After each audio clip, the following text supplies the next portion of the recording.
Fala galera do On The Clock, bom André Limas aqui para poder falar um pouquinho sobre esta rodada de domingo da semana número 15. Lembrando que o Sunday Night não será comentado hoje, porque ele está sendo gravado neste exato momento. Então, fora de cogitação, vamos falar sobre os outros jogos, todas as partidas deste domingo, começando com Dallas Cowboys 30-14 Carolina Panthers, um jogo onde a defesa de Dallas domina o ataque de Carolina, tanto no jogo aéreo como tanto no jogo terrestre.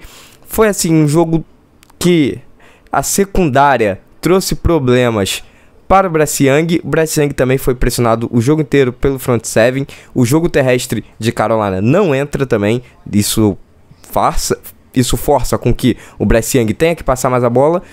E é isso, né? Mas a gente não pode esquecer de falar do Cooper Rush, quarterback de Dallas, que jogou bem. Claro, tem CeeDee Lamb na rodada, tem CeeDee Lamb no jogo. Claro, tem CeeDee Lamb na partida, então automaticamente vai fazer uma boa partida. Cooper Rush, que encontrou ele como seu principal alvo. O Doodle também, running back desse time, correu bem e ajudou esse ataque a caminhar, tá? Bom, antes de eu passar para o próximo jogo, não se esqueça de curtir, comentar e compartilhar esse vídeo, óbvio. E claro, sigam o On The Clock em todas as redes sociais para ter o melhor conteúdo sobre futebol americano que vocês já viram. Bom, dito isso, vamos para o próximo jogo. Kansas City Chiefs 21, 7 Cleveland Browns. Um jogo onde a gente viu o nosso querido... Hoje vai ser difícil. Mahomes sai lesionado, entra o Carson Wentz, mas isso já era no quarto, isso já era no final da partida. O jogo já estava praticamente decidido. A gente viu também um Cleveland Browns sendo dominado ofensivamente, o James Winston jogando muito mal, lançando interceptações até cansado, tanto que ele saiu para a entrada do Dorian Thompson-Robinson, o quarterback reserva desse time. Já tem um tempinho nesse time de Cleveland, né? Ele que vem da Universidade de UCLA. E aí, assim, cara, interessante a gente ver como essa defesa de Kansas, ela domina seus adversários e ela dá as vitórias para o seu time. O ataque não foi tão bem. A gente viu o Mahomes oscilando dentro dessa partida, não jogando tão bem assim. Mas o principal fator, de novo, e o que está sendo o principal fator dessa temporada para o Kansas vencer é essa defesa. Dito isso tudo, um ótimo jogo. E vamos para a próxima partida. Miami Dolphins 12, 20 Houston Texans. Um jogo cujo o nosso querido Tua foi terrível. Péssima partida do Tua. Uma partida onde ele, assim, teve fumble, teve interceptação. A defesa de Texas consegue fazer com que o seu time vença também. Mais uma defesa que domina o adversário. O CJ Stroud teve uma partida sólida, teve uma partida ok, não teve nada assim mirabolante. Ele só executou aquilo que precisava para dar a vitória para o seu time. A defesa de Miami também não causou tanta repulsão assim ao ataque de Houston. Jogou até que bem, mas não foi uma defesa que a gente vai comentar aqui. O problema todo foi o ataque de Miami, que absolutamente foi nulo, principalmente por conta do seu quarterback. Foi assim, muito abaixo do que se espera. E praticamente sela a não ida do Miami para os playoffs. É muito difícil esse time conseguir ir, ainda tá na corrida, mas com essa derrota para Houston se complica demais. E Houston, com essa vitória, praticamente se coloca numa posição maravilhosa para ir para os playoffs, tá? Bom, dito isso, vamos para o próximo jogo. New York Jets 32, Jacksonville Jaguars 25. No final da temporada, quando esse time já tá eliminado, já tá fora de briga de qualquer coisa, nem a primeira escolha geral esse time quer, o Aaron Rodgers consegue jogar bem. Aaron Rodgers e também o Adams conseguem voltar aos tempos lá de Green Bay, né? Cara, surreal. Adams com 195 jardas, o Aaron Rodgers passando para todos os seus recebedores, mas procurando o Adams no campo praticamente. O ataque do New York Jets começou o jogo mal, começou o jogo capenga, começou o jogo bem abaixo. E aí, após o halftime, esse ataque, enfim, funcionou. Claro, precisou de um empurrão do Mac Jones, que jogou relativamente bem no início da partida, depois foi o inverso, começou a jogar mal, começou a fazer uma partida bem abaixo, e aí automaticamente faz com que o time do New York Jets vença. As duas defesas não foram bem, as duas defesas foram extremamente bizarras. A defesa do New York Jets conseguiu tomar jardas terrestres do Mac Jones. Sim, o Mac Jones ele conseguiu correr contra essa defesa. A defesa do New York Jets que já não é mais aquela defesa de 2022, 2023. Então assim, esquece. A defesa também de Jacksonville é uma defesa muito ruim, muito fraca. Um time que precisa melhorar praticamente quase todos os setores. Acho que só não precisa de um novo quarterback, né? Mas assim, o wide receiver também tem um bom wide receiver, que é o Brian Thomas, então é algo que a gente pode falar de bom nesse time, mas os dois times são bem fracos e tem dois péssimos head coaches, né? O Ubrich no New York Jets é um head coach que tá só ocupando vaga mesmo, tá sendo flanelinha ali, ocupando a vaguinha, esperando alguém chegar para ocupar esse cargo de head coach. E do outro lado, a gente tem o Doug Peterson, que tá contando tempo para ser demitido. Bom, dito isso tudo, não vou perder muito tempo nesse jogo. Falar do próxima partida, Washington Commanders 20-19 New Orleans Saints. Um jogo interessante para os dois lados. Bom, primeiro o Jayden Daniels, que fez uma partida ok, fez uma partida normal, não fez uma partida mirabolante. E do outro lado a gente tem o Spencer Rattler, que foi oscilante, mas assim, muito oscilante, muito oscilante.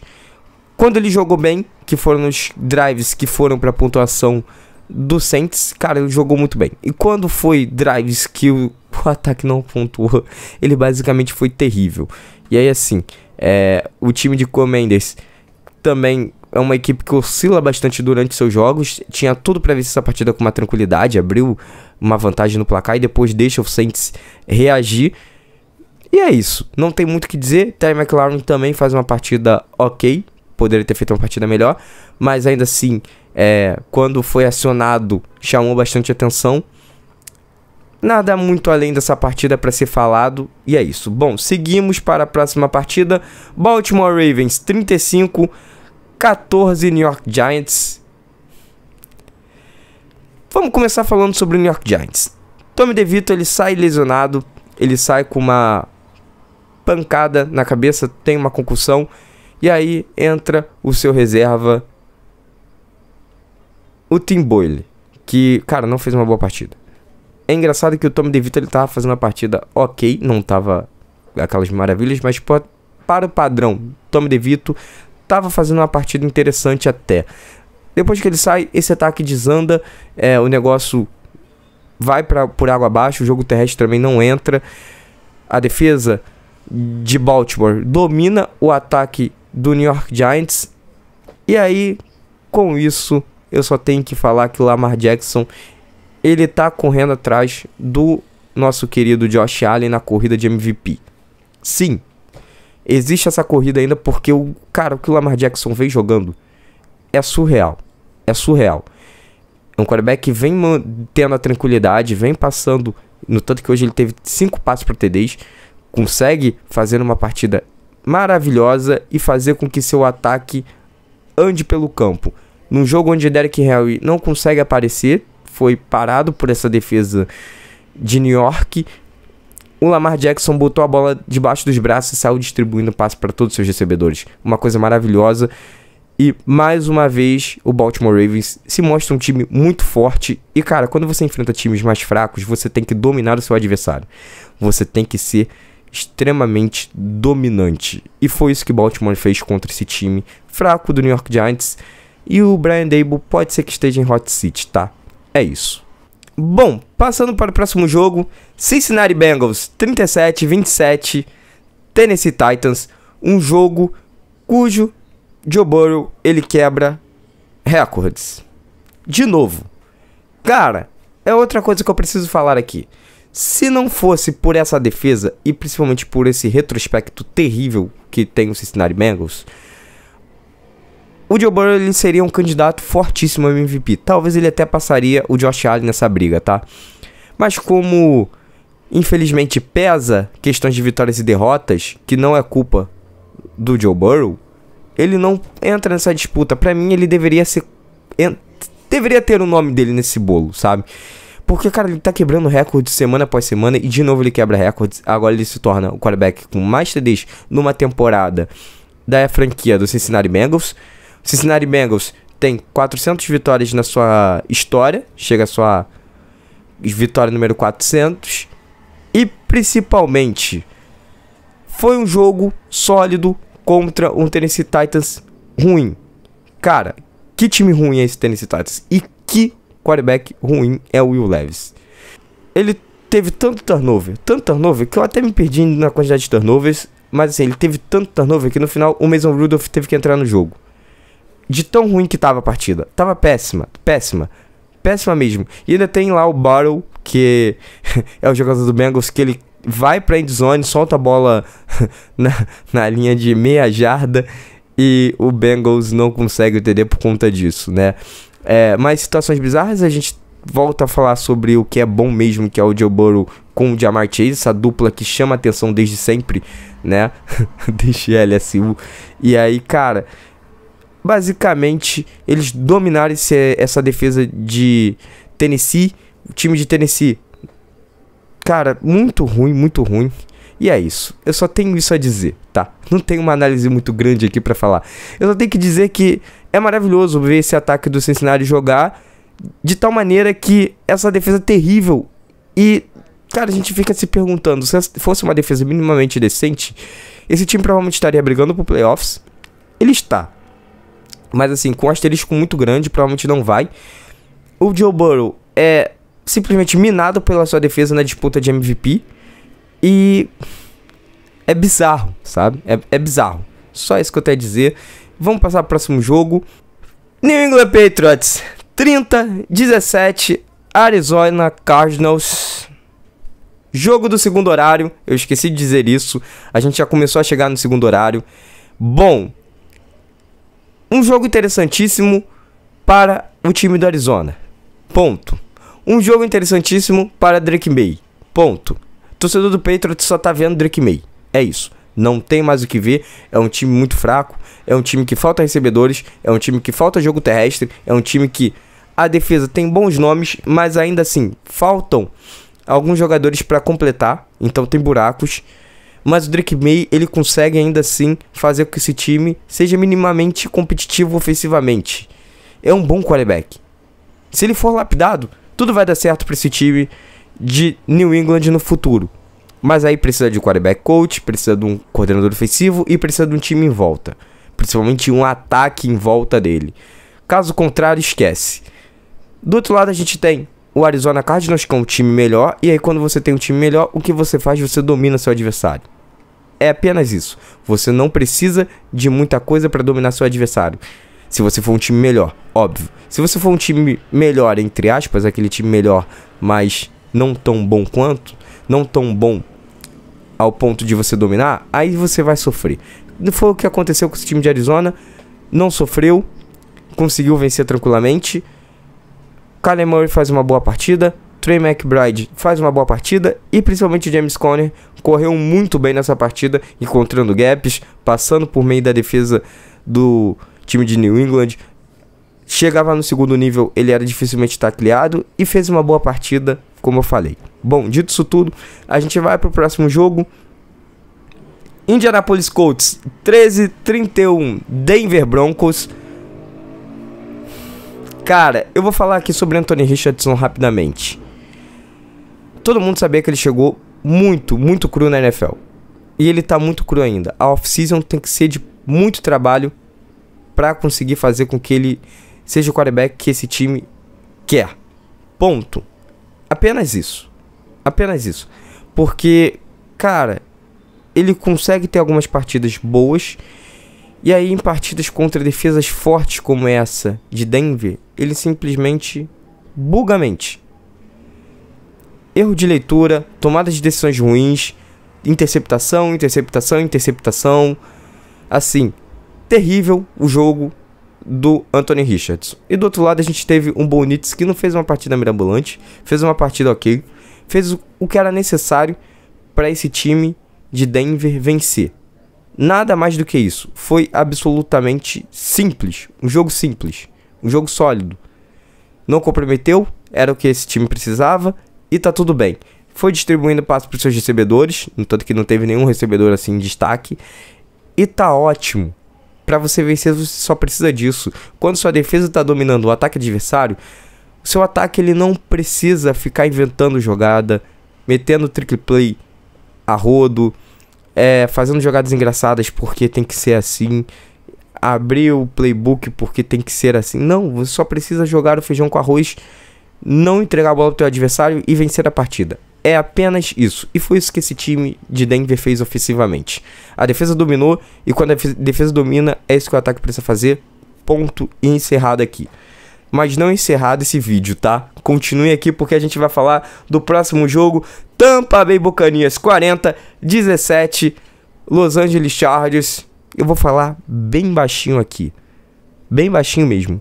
O Justin Herbert jogou lesionado e por isso que o time do Chargers foi muito ruim ofensivamente. Bom, já que eu já falei baixinho, agora eu posso falar alto. Baker Mayfield jogou muito bem. Baker Mayfield conseguiu distribuir passes para todos os seus recebedores. Todos. Mas tem um cara que a gente precisa falar e eu não acho que eu não preciso nem fazer um mistério, né? Mike Evans faz novamente uma partida maravilhosa, 195 jardas, consegue encontrar buracos nessa defesa de Los Angeles, consegue encontrar buracos no meio das zonas, ganha em marcação individual, é uma arma na red zone, é um dos melhores recebedores da liga. Por isso, cara, o que ele fez foi surreal, ele salvou a vida do Baker Mayfield muitas das vezes e faz com que esse time vença. Do outro lado, como eu falei, a gente teve um Justin Herbert lesionado, então é muito difícil esse ataque jogar. É muito difícil esse ataque progredir durante o campo sem um quarterback. O jogo terrestre também não entrou tanto, porque essa defesa de Tampa é uma defesa física, é uma defesa muito boa contra o jogo terrestre, é uma defesa que consegue parar muito bem esse jogo terrestre. Então, cara, basicamente é isso. O peso, infelizmente, cai todo nas costas do nosso querido Justin Herbert, mas não é por maldade, sabe? Ele tá lesionado, a gente tem que passar esse pano, e é isso. E do outro lado, Tampa Bay não tem nada a ver com isso, não é problema deles, eles precisam vencer para ir para os playoffs, e fizeram isso num jogo sólido. Pra quase terminar, a gente vai falar de Pittsburgh Steelers 13-27 Philadelphia Eagles, um jogo onde Saquon Barkley não apareceu tanto. Incrivelmente, não foi uma grande partida do Saquon Barkley, mas esse time de Philadelphia tem um quarterback bom. Às vezes, muito criticado, mas ele é bom. Jalen Hurts faz uma partida maravilhosa. E cara, quando você tem Devonta Smith e A.J. Brown, um com 110 jardas, o outro com 109 jardas, você não precisa de muita coisa. Você não precisa de muita coisa. Ainda mais quando você enfrenta um time que tá com problemas como Steelers. Brincadeira, ele não tá com problemas. O time do Philadelphia que é um time muito bom. Essa é a verdade, né? O Sirianni, ele pode ter seus problemas, aí sim é uma verdade. Ele pode ter a arrogância dele, ele pode ser um cara, às vezes até cabeça fechada, né? Mas uma coisa é verdade, esse time é forte. E esse time, ele aproveita exatamente dos seus pontos fortes para vencer seus adversários. O jogo terrestre não anda, tudo bem, a gente utiliza nossos dois principais recebedores, que a gente precisa utilizar eles para vencer, e a gente vai usar. E foi isso que esse time fez. E aí do outro lado, com uma defesa boa que os Steelers têm, não conseguiu parar. Por quê?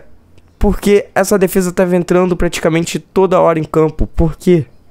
Aí veio um monte de porquê, né?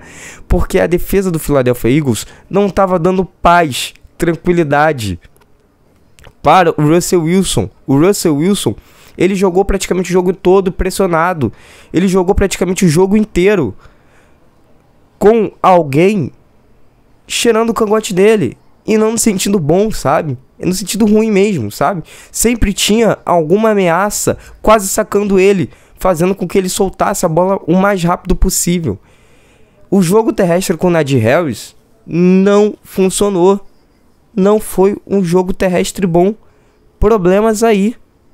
Problemas. Muitos problemas. E aí, o time de Filadélfia se prevaleceu. Mostrou que é um time forte, mostrou que é um time dominante ofensivamente, que é um time forte e dominante defensivamente, e vence um time que vinha jogando bem nas últimas semanas. Esse time dos Steelers não é um time ruim, é um time bom, mas foi dominado. E tá tudo bem. Isso é o esporte, isso é o futebol americano. Vai ter um time que vai dominar outro. Às vezes nós temos os jogos equilibrados, como foi com Commanders e Saints, mas nesse caso, não. E é isso, e tá tudo bem. E vamos falar agora de um outro jogo pra finalizar, que não teve dominantes, mas teve dois ataques jogando muito bem. Buffalo Bills 48-42 Lions. Sim, foi o jogo da rodada até o momento, porque esse vídeo está sendo gravado durante o Sunday Night, então pode ser que o Sunday Night seja interessante, mas eu duvido muito que seja tão bom quanto essa partida. E o Monday Night eu não levo fé que seja tão bom quanto. Mas cara, que coisa maravilhosa é ver Josh Allen e Jared Goff jogarem futebol americano. Só isso que eu tenho a dizer. Os dois jogaram muito bem. Foram dois quarterbacks que jogaram muito bem. Que, assim, encontraram buracos nas duas defesas. O Josh Allen quebrando a marcação individual do time do Lions, que a base desse time é a marcação individual. E do outro lado a gente teve o Jared Goff também encontrando recebedores e quebrando a marcação em zona, que é a base desse time do Bills. Toda hora, sabe? Cara, foi uma partida maravilhosa. E aí, assim, a gente viu os recebedores, todos os recebedores dessa partida, chamando atenção. Pra você ter uma ideia, T.I. Johnson, que é o running back do time do Buffalo Bills, foi o principal recebedor desse jogo. Foi o cara com mais jardas e, se eu não me engano, com mais recepção. Posso estar enganado, tá? Mas, assim, surreal. É surreal o que aconteceu nessa partida. Foi surreal. A Amon-Ra St. Brown também chamando atenção nesse ataque do Detroit. As duas defesas tentaram trabalhar, mas assim, quando você tem dois quarterbacks que encontram os buracos, que encontram os problemas, que sabem como fazer a leitura progressiva, que confiam na sua linha ofensiva, e o Josh Allen, mesmo que tenha que sair do pocket, ainda assim ele mantém a tranquilidade para continuar fazendo sua leitura, mesmo em movimento, parar, fincar os pés no chão e passar a bola para um recebedor livre no campo. Cara, isso é maravilhoso. Isso é dominante. E por isso que ele é o principal nessa briga por MVP. E do outro lado a gente tem o Jared Goff com quase 500 jardas na partida, que é uma coisa surreal. Perdeu, sim, mas assim, eu tenho aqui um asterisco por tomadas de decisões ruins do Dan Campbell. É maneiro ser agressivo, é maneiro ser o cara que vai pra quarta descida, é maneiro o cara que lança um sidekick do nada, mas assim, faltavam 12 minutos pra terminar o jogo, tinha muita partida ainda. Não precisava lançar um sidekick ali, no tanto que, cara, resultou em duas jogadas que deram TD, né? O retorno do Mac Hollins, que quase saiu em TD, deixou o Josh Allen na boca do gol. E é isso, né? Mas dito isso tudo, cara, foi uma boa partida, foi uma partida maravilhosa. E é isso. Bom, novamente, comentem, curtam e compartilhem esse vídeo. E sigam o The Clock em todas as redes sociais. Virem membro também. E é isso, galerinha. Até uma próxima. Tchau, tchau.